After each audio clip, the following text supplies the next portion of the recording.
I'm just a guy who's into martial arts. I've been doing it my whole adult life. I used to be, before, when I was like a young kid to young adult teen, I was into competitive swimming. So did that for about 12 years. And then when that came to an end, I transitioned to martial arts. Been doing it ever since. I started in Kung Fu, so more on the traditional martial arts side. Probably did that for a little bit too long. So I became disillusioned with it after some time, even to the point where it was a little bit of a cult-like experience. So there were some negative aspects to it, but definitely lessons learned. And since then, I transitioned more to MMA-based training. So jiu-jitsu, wrestling, Muay Thai, boxing predominantly. And I essentially I transformed my Kung Fu school into more of an MMA-based approach. Which is now effective martial arts. Been doing that. So been having my school since, been already 10 years now, a little bit more. And in the past like 5 is when we really revamped, more than 5, 7, 8 now. We really revamped the curriculum and then rebranded eventually. And then when the lockdown hit, that's when I launched my other company, which is the Grappling Smarty. So that was kind of like my lockdown opportunity. And that really took off, really exceeded all expectations, really met a need in the market for a realistic and innovative grappling dummy. And yeah, that's what I'm doing ever since. So living the dream, trying to follow my passion and bring value wherever I can. I love that. Thank you so much for sharing, kind of in a nutshell, where you've been and how it's been going. I first came across, your profile and a bit of your story as you're being interviewed on other YouTube channels. I think it was the Martial Arts Journey or something. Yeah, the one with And Roka. yeah, the one with Rokas. And it was very inspiring. And I'd love to kind of dig a bit more about how just martial arts in general may have supported, your physical health or your mental health or your growth. What did that look like for you? Yeah, essentially. So it's very interesting that you mentioned that. I think it's so important, well, in martial arts, but also in any other field. Like health and fitness is like the foundation of our being, essentially. Like we should always have that as a central goal. I think whatever we choose to do, we should always take care of our body, take care of our mind. So yeah, I think martial arts is central to that for me. I think it is for you as well. It's not always the case necessarily for martial artists. Sometimes it's more about like the performance or different aspects of it. But I think there's two kind of general aspects that fit into martial arts. By practicing martial arts, it helps with health and fitness, physical and mental. I'm just a guy who's into martial arts. I've been doing it my whole adult life. I used to be, before, when I was like a young kid to young adult teen, I was into competitive swimming. So did that for about 12 years. And then when that came to an end, I transitioned to martial arts. Been doing it ever since. I started in Kung Fu, so more on the traditional martial arts side. Probably did that for a little bit too long. So I became disillusioned with it after some time, even to the point where it was a little bit of a cult-like experience. So there were some negative aspects to it, but definitely lessons learned. And since then, I transitioned more to MMA-based training.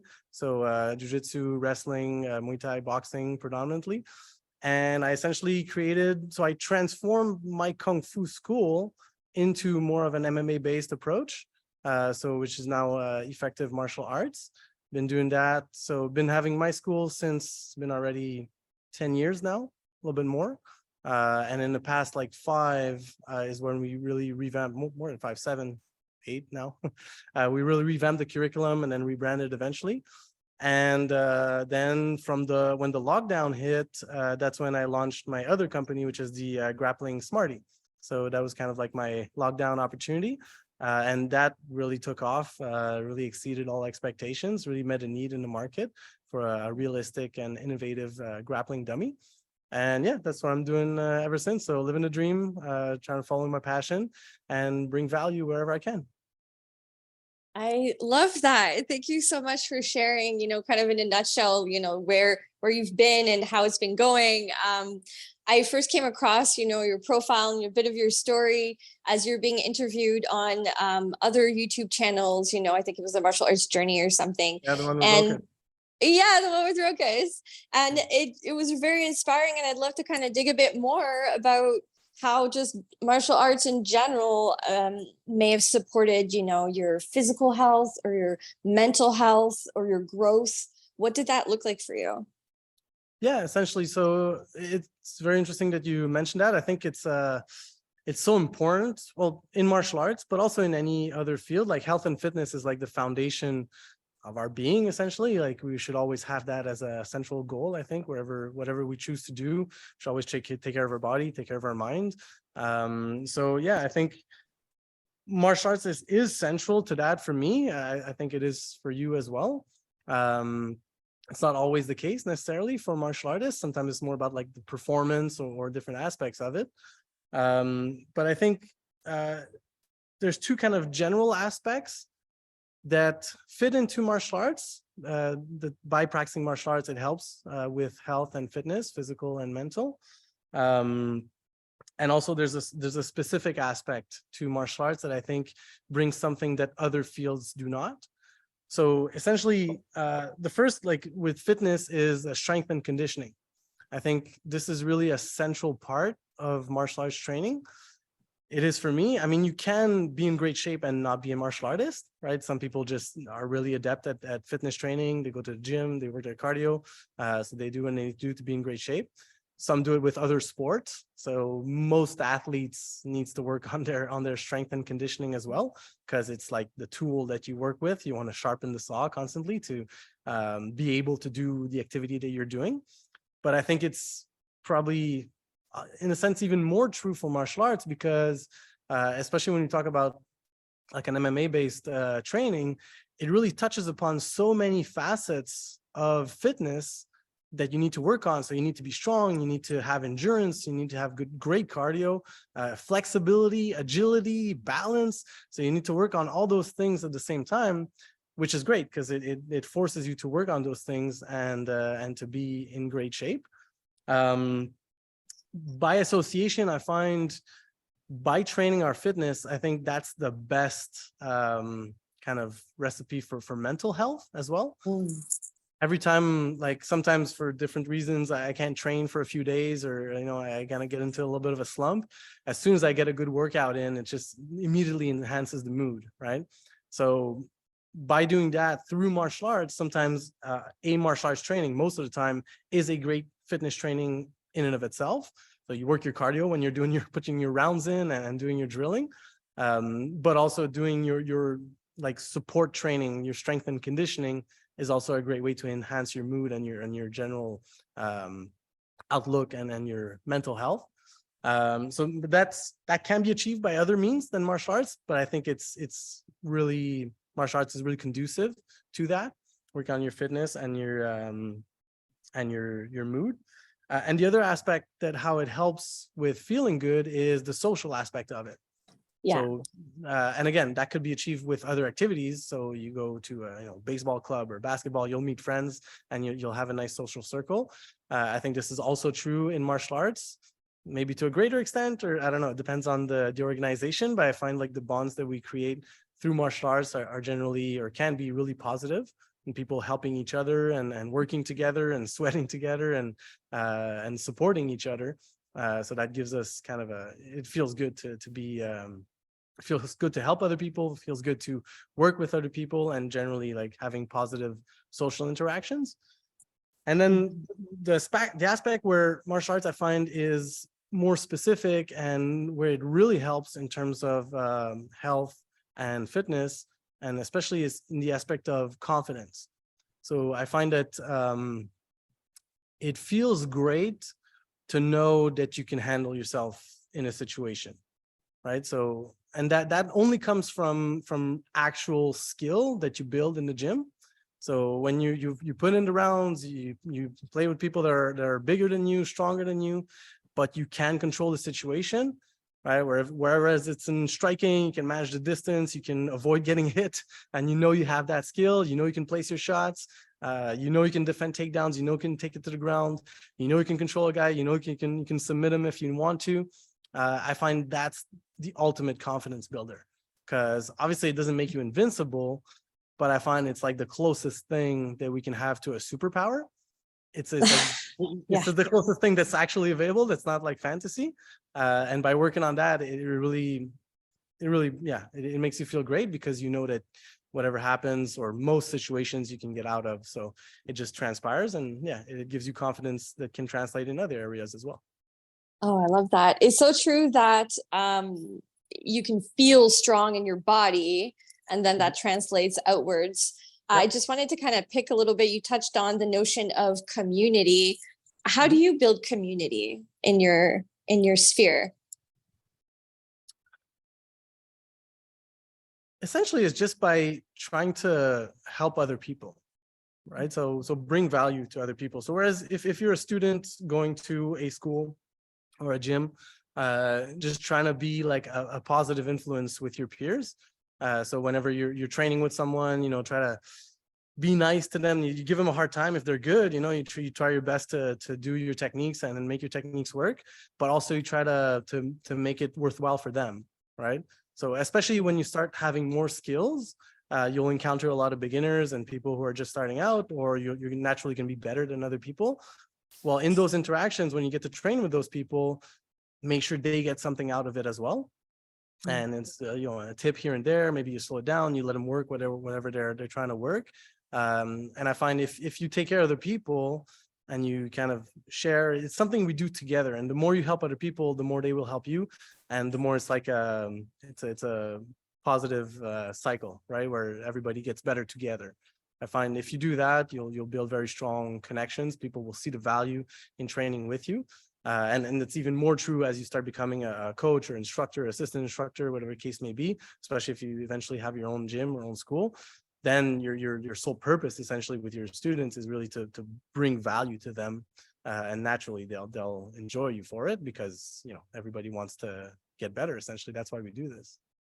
Yeah, exactly. We want the progress. And you were touching about the notion of value and bringing value. And I know you have a bunch of like different projects and business ventures, etc. And I'd be curious to hear a little bit more how you bring value through that and what you do through your different businesses, and hear more about them. And Cool. tell me about it. Yeah, well, essentially, when it comes, so there's two main things that I do, and social media is kind of like all the way, it's mixed into all that. So essentially it's my gym, my school, Effective Martial Arts, the Grappling Smarty business, and then the YouTube aspect, which I've been very lazy on recently. Haven't posted much content, but the goal is to get back to it as I start delegating more of the responsibilities within the business, is to work more on the content and bring value that way. So hopefully everything kind of feeds together. But essentially, for the school, the goal is just to help students improve faster. That's our mission, to help students of all levels improve faster through innovation, which means that I think that really comes from my background in traditional martial arts, where innovation is very much discouraged in many ways. So I went kind of the opposite direction and try to find, how can we constantly improve what we are doing? So not only on the technical level, the strength and conditioning, the curriculum, the way the techniques are taught, the practice methodology, the environment, the tools that we use, the video supportive content that people can study at home. We're trying to really always tweak and improve our methods so that students can improve faster. Because when student pays good money, they pay tuition to a martial arts school or a gym, that's what they want, right? They want to see changes, they want to see results. So our goal is to provide that in the form of generally what they're looking for, in my experience, is strength and fitness. So health and fitness. Sometimes it's a positive sort of social interaction circle, self-defense skills for sure. So real self-defense skills, that's probably the defining characteristic of what people are looking for in a martial arts curriculum. And then ultimately, I find the underlying reason is confidence. in many cases. So it's Yeah. building that confidence that to then go out into the world and do other things, whether it be social, business, academic, whatever the case may be. Oh, that's an interesting concept of that kind of confidence building feeds into kind of the other pieces of growth. And would you say that that's that kind of search for growth, or that, kind of ability to learn and to coach and those types of skills, are those things that you brought from martial arts into being an entrepreneur? Or what are the biggest things that you bring from both, from one world to the next? Meaning from the martial arts background to entrepreneurship? Correct. The first question, there are aspects that are general to it. So you can develop those aspects. So there are a lot of great entrepreneurs, probably most great entrepreneurs are not martial artists, but they also develop qualities that we can develop through martial arts. But also there is some specific skills that we acquire through martial arts that are conducive to entrepreneurship if your entrepreneurial venture is in the martial arts field, obviously. So you need to have specific knowledge in that area. So in terms of the general aspects of it, definitely discipline. So yeah, any training regimen requires discipline, perseverance, powering through obstacles. And that's very much similar to the obstacles that you encounter in entrepreneurship. But again, this can be the case in sports or other training of any kind. You do require this, even playing musical instrument, whatever the case may be, you need discipline and perseverance, but it can be acquired through martial arts. I find also, to a certain extent, developing stoicism. So, or in other words, proactiveness. So trying not to be reactive to circumstances, but rather not focusing on what's outside of your circle of influence, but rather focusing on what you can control. And that's something that you can acquire in martial arts, again, in other fields as well, but very much in martial arts as well, because when you encounter a plateau or you're not able to make a technique work or something, well, you're forced to develop a solution and work on what's within your circle in order to find a solution and improve your skills. Hopefully, if you take charge of your training, as everyone should at a certain point. So I think that very much translates into entrepreneurship, because there's a lot of stuff that can go wrong in an and then it usually does. So Murphy's Law. But again, in any crisis, there will be opportunity. So that's pretty much how I started the Grappling Smarty business. Is we were faced with the worst times in our martial arts school. So during the lockdown, the school was shut down. We were forced to go to virtual classes only. So took a huge hit in terms of student base and tuition income. Canada's a great country, so they had nice supportive measures in place, but still the business was dwindling during that time. So that having that proactive nature made me look at what's the opportunity in that situation. And I found one in the grappling dummy market, because as I was looking for one myself, I found that the ones that were available in the market at the time really did not make any sense to me. They were poorly designed. So I put in a lot of work into developing one that was better, and been doing it ever since. And that turned out to be the greatest opportunity of my professional life. So that business has really taken over. I would say it's probably my primary business right now, because it's a lot larger, maybe 5 times larger than my martial arts school right now. So again, it's looking for the opportunity in crisis, being proactive, not complaining about circumstances, but just doing whatever you can do to improve your circumstances within your circle of influence. And closely linked to that is the problem-solving skills that come with martial arts training. So I think probably it applies in every situation. So striking, wrestling, grappling, it comes down to solving your opponent's problems faster than they solve yours, so that you're able to get to your desired outcome. I think that's a quote from John Danaher. So about jiu-jitsu specifically. So throwing problems at your opponent and solving their problems faster than they solve yours. So eventually you can get a decisive finish. But again, that can be acquired through other means as well. Problem solving skills are something that's general to life, and you can cultivate through other aspects. But where it comes to specifically where martial arts are important, for entrepreneurship is if your entrepreneurial venture is in the martial arts field. So obviously, if you want a martial arts school, you need to be proficient and constantly educating yourself in the martial arts field. So, and then as much as possible, organizing that knowledge so that it's valuable to other people.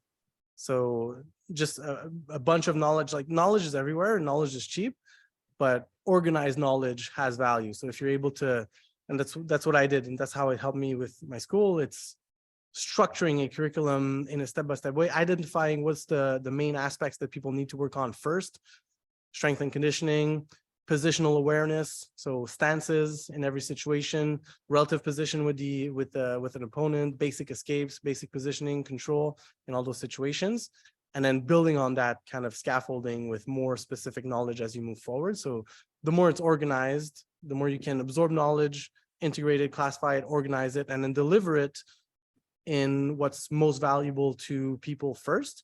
Then the more people will buy into that, and ultimately you can profit from it if you bring enough value. And same thing for the Grappling Smarty business. So it came from actually also studying content from John Danaher, who talked about guard retention and talked about the 3 postures of guard retention. I don't know if you're familiar with John Danaher's work. Or I'm not. I want to hear more. okay, so he's considered probably the greatest martial arts mind right now. So he's mostly known for his jiu-jitsu coaching, but he's very well versed in judo, wrestling, striking. So he coaches his own striking for his MMA athletes. But he's very, very well known in the jiu-jitsu space. And essentially, when he talks about guard retention, which is arguably one of the most important skills in grappling, it comes down to playing within the seated position, the supine position when you're on your back, as well as the turtle position when you're on your elbows and knees, right? So it's kind of like where you can be in the bottom position. And when I looked at that, I said, well, what do these positions have in common? They all have in common that the knees are close to the chest, the elbows are in front of the body. So as you can see with this guy right here, so the knees are up, which allows them to be stable. The elbows are in front, so you can protect your torso, you can protect your limbs. And I said, if that position is so common and so important in most grappling situations, how come grappling dummies don't have that position, right? Why are they just kind of lying flat like a dead body and offering no resistance and no realistic training for a practitioner that would want to train with them? So that's how I developed that design, which is vastly superior to everything else that's done on the market. So it's by acquiring the knowledge, organizing it, and then bringing innovation in a specific field that's like kind of really niche. But if it's that much better than what's done currently, again, you can make a good business out of it. I like that you're kind of bringing forward and seeing an opportunity, and then, expanding on existing knowledge and making it better and building on it. So that's a great notion. I admire that. I'd love to kind of hear, I guess this is kind of my question that I'm trying to ask many, many people, and maybe one day I'll come to the real answer, but I'd love to hear your views on, what is a true martial artist? It's a deep question indeed, and I think many people have different answers. Can I get your take on it first? What would you say? I mean, I don't know. I feel like perhaps someone who does have that growth mindset, who is invested in building themselves and becoming better, and perhaps in their field of martial arts. But I feel I'm lost and I'm searching my way right now, and so that's where I'm at. Okay. Yeah, I find you definitely touch on something that's true. There's definitely needs to be commitment to the art and to it as a lifestyle, I would say. So I think that people wouldn't argue with that. Most people would have the same view, is that to be a true martial artist, it has to be kind of like it's a little bit quétaine, as we say in français, mais a way of life, Yeah. So it's about the journey, and it's about the progression and the commitment to growth. But I'd say it should be a lifelong pursuit. So it's something that you're looking to do for a long time, and that you apply yourself on a regular basis. So yeah, I would think that's like the first criteria. It's like a deep commitment to the art. And to take it a bit further, I would say commitment to constantly acquiring knowledge and skill. So I think that's maybe where some people can go wrong at a certain stage in their martial arts training. Sometimes people stop progressing. So, okay, I've reached black belt. All right, now I know everything, and or I know enough, and that's where I stop. And I think that's a sad thing, because when you stop learning, you stop growing, and especially if you're an instructor or a teacher, your teaching kind of becomes a little bit fuzzy with time. So the more you educate yourself and you acquire new aspects, especially because the martial arts field right now is evolving so fast with the advent of MMA since like 1993, predominantly with the UFC. I find like martial arts has probably evolved more in the past 30 years than it has in the past like 300. I think that would not be an understatement, because of the high level competition that everybody's able to see, the readily accessible footage that everybody can study, the film study that you can look at actual fights and see, even street fights or cage fights or whatever, wrestling, grappling, boxing. Everybody has access to that huge library of knowledge and actual video evidence, so we can build on that and make things better, innovate in terms of techniques. So if you're not studying, you're getting left behind for sure, right? So you need to constantly study and also work on your own skills and or students' skills by observation. And that's maybe personal to me, but I would say to take it a step further, I find to be a true martial artist, I find that it's helpful not to limit ourselves to one style in particular. Because, and again, people can argue with that. You can be really, really good in one style, and that's like your thing, and you innovate in that space, and you could say you're a real martial artist, but I would say in that case, you're more of like a whatever art you're practicing is, or a karateka or a jiu-jitsu practitioner or a boxer or whatever the case may be. I find it's helpful to look behind the intention behind the creation of that martial arts that you're practicing.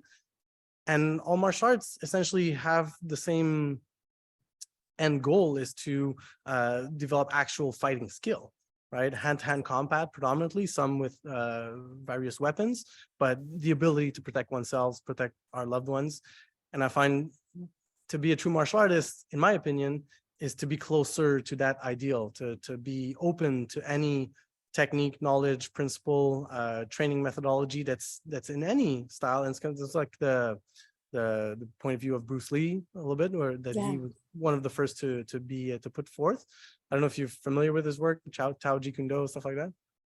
I'm familiar, but I mean, I'm not an expert. I'd love to hear how other people have absorbed it. Yeah. So essentially, it's looking for knowledge wherever you can find it, and not being close to any avenue of knowledge, and constantly working on that knowledge and your skill to really hone your martial arts abilities. So I find, in my opinion, that's probably the main aspect of being a true martial artist: lifelong commitment to knowledge, skill, and growth. And then another aspect that I find can be achieved through other means, but I think it's essential to call oneself a martial artist, is throughout that pursuit of knowledge and skill, is the emphasis on health and fitness as well, that you mentioned at the beginning. So it has to come from a place of balance and cultivating oneself in a positive way in every aspect, because otherwise it can be detrimental long term. It's not going to be optimal if you're not taking care of yourself throughout that whole process. So it can, if you practice hard all the time, it can be rough on the body. You can acquire injuries and chronic ailments. So, doing enough recovery, taking care of yourself, taking breaks, working on your complementary fitness to whatever training regimen that you're doing. So for injury prevention, for muscle balance. So just having that health and fitness in mind throughout your training. And then the third aspect that I find essential to being a true martial artist is when it comes to other people. So one could work on those two first aspects constantly and become the best martial artist can, acquire incredible levels of skills, be in great shape, and so on. But if it doesn't bring value to other people, I find that's a little bit besides the point of being a true martial artist. I find to be called a true martial artist, being benevolent, so having positive intentions with other people, kind, and altruistic. So essentially having other people's well-being in mind is central to being a true martial artist, because ultimately, if you just acquire all that skill for yourself, but you never pass it to other people, then it cannot, it's not a sustainable way of doing it for even the art. And also, if you acquire all that skill, but then you use it just to beat up people, it doesn't reflect well on the intention behind the creation of the art. So the goal is to protect yourself, protect your loved ones, and ultimately empower other people to do the same.